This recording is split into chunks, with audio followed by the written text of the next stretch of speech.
Aida sendiri pernah nggak berpikir kenapa pengen jadi guru gitu? Atau mungkin ya, apakah setiap guru yang pada akhirnya menjadi guru pernah nggak berpikir ya, apa alasan aku ingin jadi guru gitu? Apa alasan aku memilih profesi ini gitu? Padahal kan banyak profesi yang lain gitu.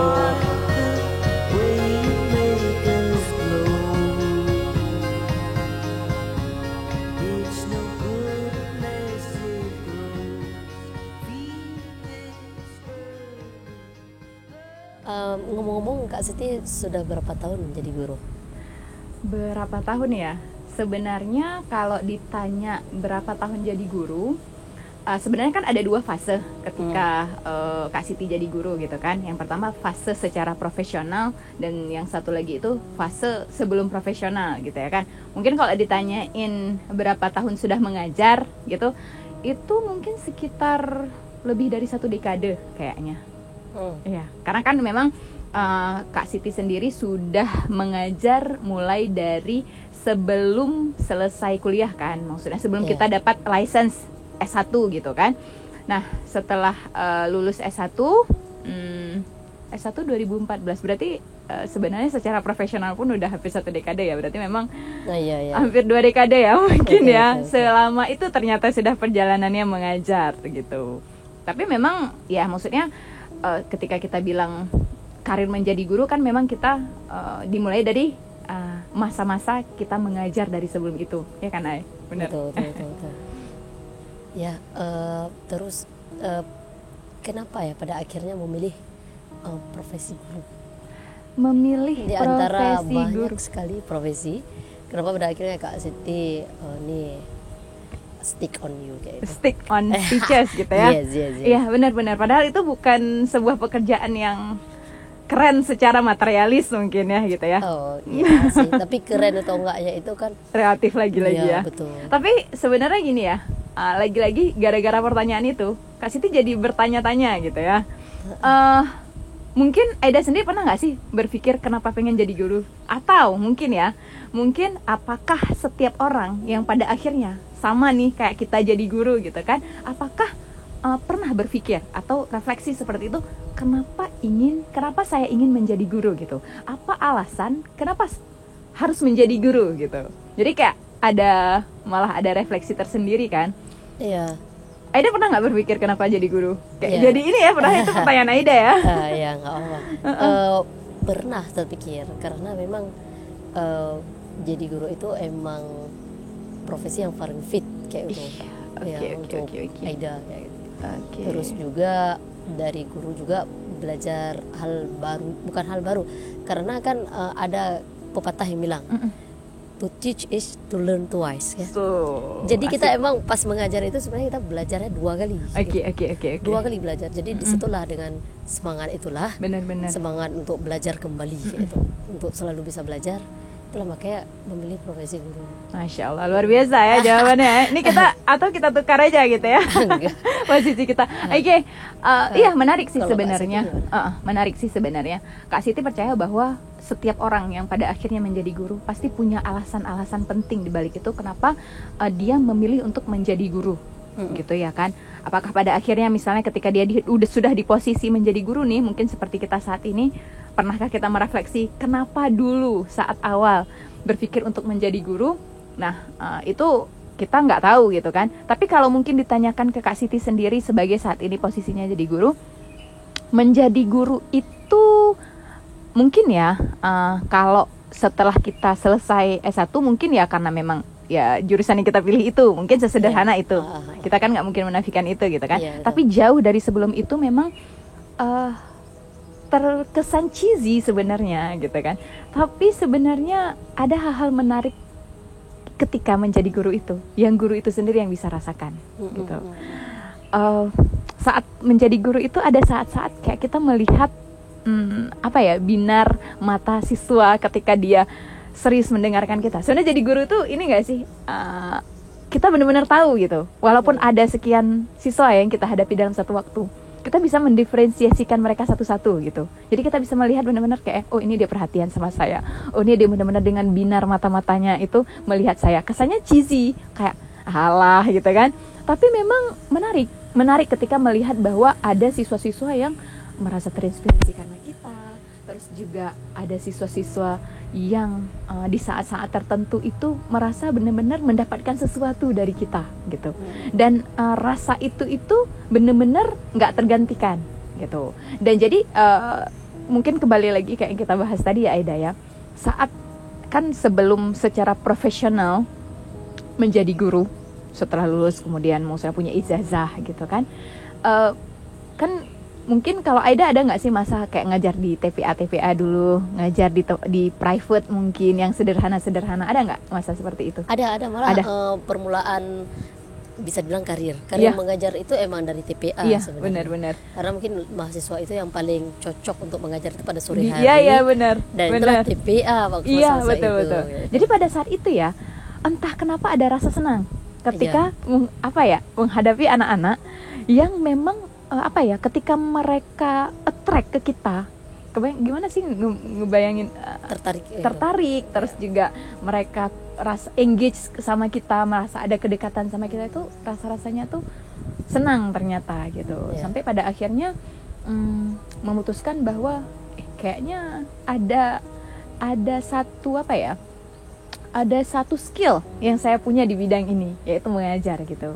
Sampai akhirnya maksudnya walaupun awal memilih karir guru tuh mungkin sama dengan beberapa orang teman-teman ya, yang ada saat memilih jurusan guru itu karena mungkin saran dari orang tua, terus juga kayak yang di sekelilingnya mungkin kalau jadi guru apalagi perempuan bla bla bla, mungkin ada alasan-alasan seperti itu. Tapi pada akhirnya bahwa ternyata saya cocok jadi guru. Ternyata memang jadi guru itu ada sisi panggilan hati, asik.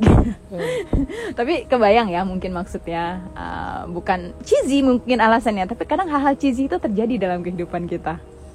Ya berarti intinya ada koneksi lah. Iya, ada koneksi. Misalnya kayak antara murid kayak itu ya dengan guru kayak itu. Kayak gara-gara itulah memilih profesi ini. Benar.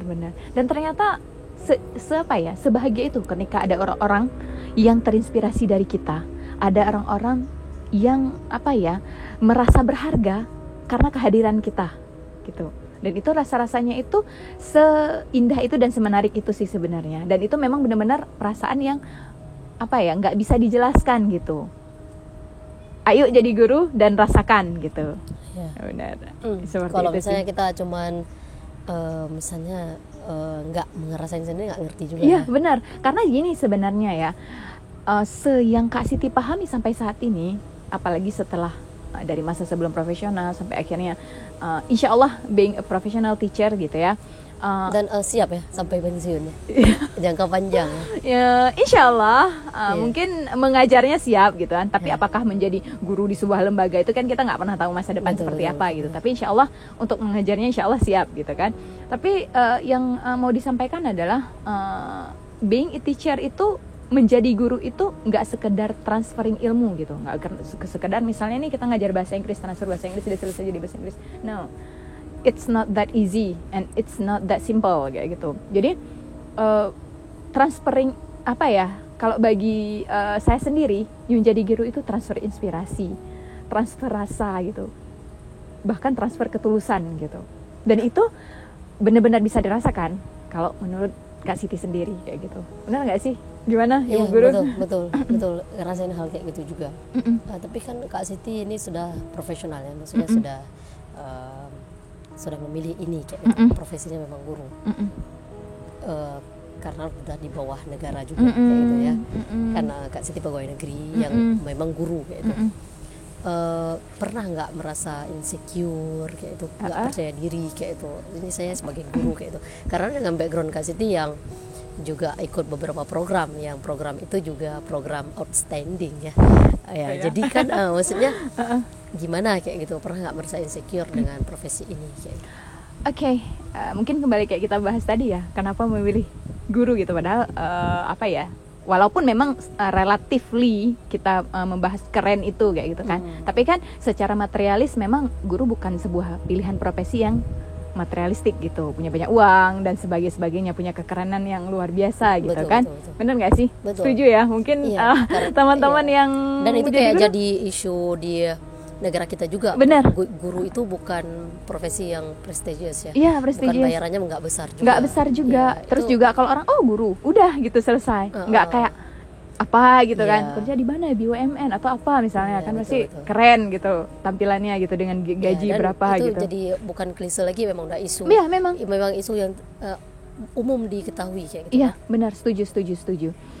Bahwa ya guru tuh tidak sekeren itu ya, kenapa dalam tanda kutip gitu, tidak sekeren itu di mata masyarakat secara general. Betul, gitu kan. Cuman kadang memang saat kita memilih sebuah saat kita memilih sebuah job gitu ya, Kak Siti percaya bahwa tidak ada dream job gitu yang kayak aku ini gitu ya. Okay. Jadi bagi saya, once you prefer something kayak gitu, once you choose something, that becomes your dream kayak gitu. Okay. Jadi pada akhirnya misalnya nih saya sudah memilih jadi guru gitu kan, berarti jadi kan itu sebagai cita-cita hidup, sebagai mimpi kita kayak gitu. Jadi sebenarnya kalau ditanya pernah merasa insecure, manusiawi sekali. Dulu awal-awal pernah gitu, pernah. Apalagi dengan mungkin ya dengan background Kak Siti yang mungkin dari kita pendidikan bahasa Inggris kan, cita-cita lebih kayak S2 ke luar negeri dan sebagainya gitu kan. Dan ternyata sempat tidak berada pada posisi itu kayak gitu. Sempat insecure kayak gitu. Tapi ada satu titik yang kayak maksudnya kami tuh kayak berpikir kembali kayak gitu. Sebenarnya keren enggaknya itu kadang-kadang kan relatif kayak gitu ya. Kita nggak bisa menilai dari yang kerennya versi orang itu menjadi kerennya kita itu nggak bisa kayak gitu. Sampai akhirnya kami mencoba berdamai dengan diri sendiri gitu. Terus kemudian merasa bahwa selama saya bahagia menjadi guru, ya harus memilih yang lain? Harus memilih yang lain. Kenapa saya harus maksudnya kenapa saya harus terintimidasi dengan kalimat-kalimat orang gitu. That's why ya, mungkin karena kita dalam konteks guru bahagia, kenapa guru bahagia itu pada akhirnya hadir ya untuk memberikan spirit itu kayak gitu, memberikan spirit bahwa menjadi guru tuh masih tetap bisa bahagia kok kayak gitu. Walaupun bahagia di sini bukan berarti kayak nggak pernah kena masalah terus merasa uangnya banyak, enggak ya. Bahagia lagi-lagi serelatif itu, senyaman itu, tergantung orang yang merasakan kayak gitu. Jadi sebenarnya bagi saya sih, bagi Kak Siti sendiri sih, bagi saya kalau kita sudah selesai dengan diri sendiri, merasa pilihan kita adalah pilihan terbaik yang sudah kita pilih kayak gitu, maka kita harus genggam pilihan itu sebaik-baiknya kayak gitu. Jadi insecure, manusiawi. Mungkin setelah ngomong ini seorang Siti akan insecure lagi, bisa jadi. Tapi kemudian dia akan mengingat kembali tujuan-tujuan dia sebagai seorang guru akan mengingat kembali ada orang-orang yang mungkin terinspirasi dari dia kayak gitu. Dan satu sih, kenapa pada akhirnya Kak Siti memilih guru ya? Mungkin kembali lagi ke yang tadi gitu kan. Ada satu titik yang suatu hari pernah ada Kak Siti tuh buat semacam Q&A biasalah, karena kami pun aktif di media sosial gitu kan. Terus Q&A yang anonymous ya, yang namanya itu tidak, kita nggak tahu nih siapa ngirim. Betul. Terus ada yang pernah ngirim gini, Ibu terima kasih waktu itu sudah sangat positif dengan saya gitu. Ada yang kirim itu loh. Terus juga ada yang kirim yang kayak, Bu terima kasih untuk semangatnya di hari itu. It's very simple, tapi entah kenapa meaningful. It's so meaningful, sampai mata Kak Siti tuh berkaca-kaca gitu, kayak yang, kok aku bisa sebahagia ini ya kayak gitu. Ternyata itu tuh sungguh membahagiakan yang nggak bisa terdefinisikan seperti itu. Dan juga kenapa akhirnya maksudnya mungkin ya Kak Siti nggak merasa bahwa maksudnya alhamdulillah itu bagian dari rezeki pencapaian-pencapaian yang sudah pernah didapatkan sebelum menjadi guru gitu kan. Tapi kami nggak merasa bahwa itu sekeren itu kayak gitu, karena menurut kami kan lagi-lagi keren itu relatif. Kami menganggap itu bahwa menjadi bagian dari pencapaian hidup yang pada akhirnya bisa kami dapatkan kayak gitu. Nah mungkin kembali lagi ke pertanyaan Aida tadi, dengan tadi ada pencapaian-pencapaian sebelumnya kok memilih jadi guru gitu kan. Iya. Padahal itu kan bisa cukup untuk profile. Iya. Bisa istilahnya itu untuk upskill tuh bisa sekali itu. Untuk hal-hal lain mungkin lebih keren. Lagi-lagi dalam tanda kutip gitu kan. Dari sekedar menjadi guru mungkin gitu kan. Tapi kebayang nggak sih ketika dengan inspirasi-inspirasi itu kalian jadi guru, kemudian kalian berbagi inspirasi itu kepada para siswa. Ya, itu lebih banyak lagi ya. Iya, exactly, itu dia. Itu yang ingin kasih highlight kayak gitu. Jadi saat kami menjadi guru dan kami berbagi inspirasi itu, kemudian juga saat siswa mendengarkan inspirasi-inspirasi itu, malah kalau Kak Siti bisa bilang harus rame guru yang punya inspirasi-inspirasi yang luar biasa gitu. Harus rame guru-guru yang bisa tidak hanya transferring ilmu itu tadi, dia mentransfer semangat, mentransfer pengalaman gitu. Sehingga pada akhirnya siswa itu merasa, oh ya, saya nih diajarkan oleh guru yang keren loh gitu. Saya diajarkan oleh guru dengan pengalaman yang segini loh. Sehingga pada akhirnya dia itu lebih kayak nanti sebagai selain transferin ilmu bisa feeling juga. Iya, benar. Ya, karena dia udah merasakan, jadi pas dia sampaikan itu jauh lebih how to say deep ya. Dan gitu. Dapat gitu. Iya. Gurunya nggak cuma ngomong-ngomong aja loh. Gurunya nggak cuma menjelaskan sesuatu yang nggak ada loh. Dia sudah merasakan ketika dia bilang bahwa kerja keras menghasilkan ini yang sudah dia rasakan gitu. Jadi sebenarnya guru itu harus keren. Kalau saya bilang guru itu jangan lagi menganggap bahwa guru adalah orang-orang yang jurusan kuliahnya itu jurusan yang pilihan kedua, ketiga, atau yang pilihan udah nggak lulus di mana-mana baru ambil guru. Iya, itu juga yang kita sayangkan. Benar. Jadi makanya ketika lulus dari keguruan pas ngajarnya. Benar. Jadi kalau Kak Siti mungkin boleh bilang, jurusan pendidikan yang kami ada adalah pilihan pertama, bukan pilihan kedua atau pilihan ketiga saat dulu mendaftar kuliah gitu. Sama Aida juga pas milih pendidikan itu malah sama sekali nggak ada pilihan lain. Oh, luar biasa ya. Kalau nggak lulus, ya udah. Kalau nggak lulus ya udah. Jadi cita-citanya dari awal memang udah guru ya. Iya. Dan ya itu guru. Karena memang itulah berangkat dari pengalaman itu juga, orang tua juga gitu. Jadi mungkin dari lihat-lihat situ pola kerjanya juga lebih stabil kayak gitu. Benar. Kayak gitu sih. Ya. Jadi kita selalu berharap bahwa guru ini adalah pekerjaan yang keren, yang juga diisi oleh guru-guru yang keren, sehingga peradaban pendidikan ini bisa jadi sebaik dan sekeren itu. Yaitu kita nggak bilang bahwa orang tidak punya pengalaman itu adalah tidak keren, enggak. Tapi sebenarnya gini loh, semakin bervariasi gurunya, semakin banyak pengalaman gurunya, walaupun pengalaman itu lagi-lagi banyak versi pengalaman yang bisa didapatkan gitu, maka akan semakin bagus lagi, semakin kaya. Iya, kaya siswa-siswa yang kemudian bisa mendapatkan pengalaman itu tadi. Karena kita udah deal tadi kan, yang kita transfer kepada mereka adalah semangat, ketulusan, inspirasi, enggak sekedar materi gitu. Oke. Baik, terus kalau misalnya Kak Siti pernah kan misalnya ngalamin kayak itu pas lagi dijelasin sesuatu kayak gitu, tetapi siswa ini dia kurang paham gitu, atau malah nggak mengerti tapi mungkin dari nggak seluruhnya mungkin nggak ngerti, tapi cuma beberapa aja.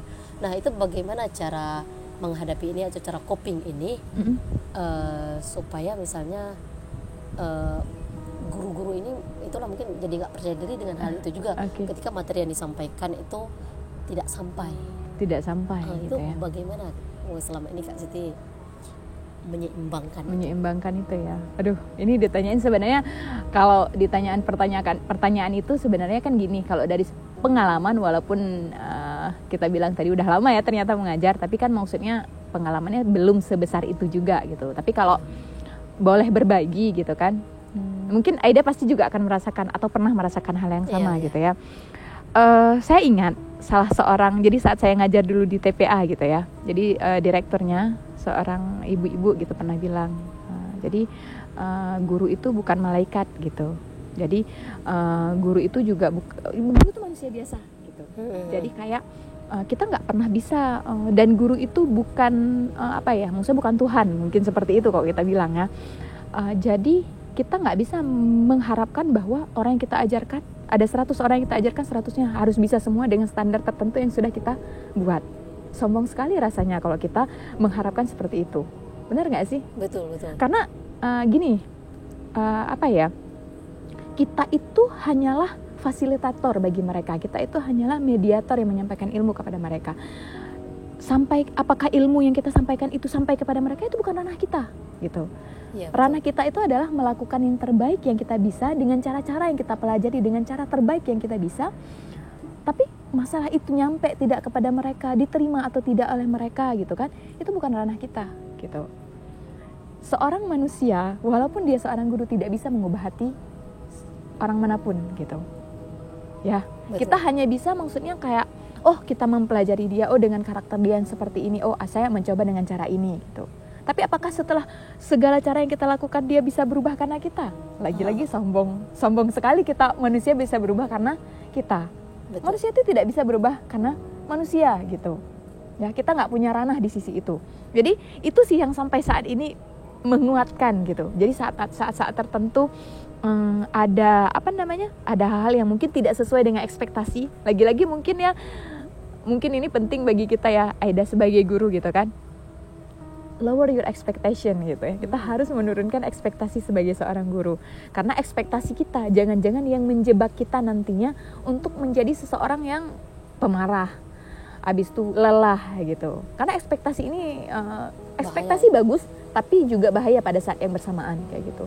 Karena kembali lagi kayak kita bilang tadi, jangan sampai kita merasa bahwa aku udah berusaha sebaik ini, aku udah mencoba cara, metode dan sebagainya, kemudian aku berharap ekspektasi siswa sestandar ini gitu. Apakah kemudian kita berhak untuk itu? Tidak berhak untuk itu. Kita hanya berhak melakukan yang terbaik. Masalah ranah dia bisa, dia berubah, dia mendapatkan seberapa besar, itu bukan ranahnya kita. Jadi itu sih yang sampai saat ini membuat Kak Siti kuat gitu, terus membuat kami kayak yang okay, I'll do my best. Jadi kayak yang inhale, exhale, I'll do my best gitu. Masalah kemudian mereka dengan model-model mereka ya ini. Lagi pula pun kayak semakin kemari ya, kami mendefinisikan sukses bagi siswa itu nggak sesederhana kayak yang misalnya nih kita ngajar bahasa Inggris, kita ngajarin bahasa Inggris, mereka harus bisa bahasa Inggris, nggak sesederhana itu. Betul. It's banyak sekali faktor yang membuat seseorang itu bisa sukses di masa depan. Bisa jadi hari ini dia tidak bisa apa yang kita ajarkan, tapi dia akan lebih bisa ada dari hal lain. Betul. Tidak sekedar apa yang kita ekspektasikan itu. Jadi ya just take it easy ya. Betul. Ada juga yang mungkin ya, soalnya saya pernah dengar jangan cerita, mungkin dia sekarang nggak bisa, tetapi dia mungkin nggak tentu, mungkin 2 tahun lagi melebihi teman-temannya yang bisa hari ini. Makanya setuju itu sekali. Dan setuju juga itu bukan ranah kita, bukan kapabilitas kita untuk kesana kayak gitu. Kita cuma ngajarin kayak gitu. Benar. Ya, tapi itulah ikhtiar kita, usaha kita itu ya seikhlasnya, sebaiknya. Itu ikhtiar kita, usaha kita untuk mengajarkan anak-anak nih ya. Iya benar. Dan yakinlah ketulusan itu pasti akan sampai. Benar. Ketulusan itu pasti akan sampai. Dan mungkin sedikit tambahan lagi ya, yang Kak Siti pelajari juga adalah Kak Siti belajar untuk menjadi manusia biasa sebagai seorang guru, dan menerima siswa juga sebagai manusia biasa. Artinya apa? Misalnya ini katakanlah kita lelah gitu kan, kita capek saat mengajar gitu kan, sampaikan aja, nggak ada masalah. Kita akan meminta mereka untuk mencoba memahami, walaupun mungkin sepemahaman mereka itu tidak yang kayak saya nggak lagi ribut, nggak lagi ini, enggak, tapi sepemahaman yang bisa mereka pahami dengan kapasitas mereka.